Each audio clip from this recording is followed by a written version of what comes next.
سلام عزیزان، شعله گلخوجه هستم از بخش توجیکی رادیو آزادی. همه شما را با آمدن نوروز خجسته پای تبریک میگویم و خدا کند که این نوروز امسال برای همه شما آغاز زندگی نو و زندگی خوب باشد. شاگون بهارتون مبارک.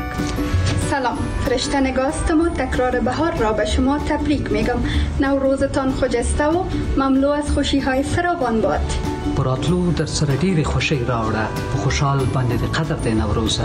احمد شیبریم نوی کال مبارک او نوروز مو بختور. سلام، من سپیده بلکام هستم از بخش فارسی رادیو اروپای آزاد، رادیو فردا. نوروز رو به تک تک شما تبریک.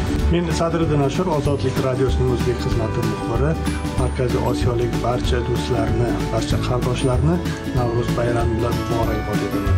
Har kuningiz Navro'z bo'lsin, har kuningiz Firo'z bo'lsin. Salom, men Aynura, Azatlik radiosunun Qirg'iz redaksiyasining атынан barningizlarni jarqiragan Navro'z bayramingizni qutlaqlayman. سلام، نوروز آمد، بهار آمد، تجلیلش کنین، جشن بگیرین که بهار قلب کیف داره. نوروزتان مبارک.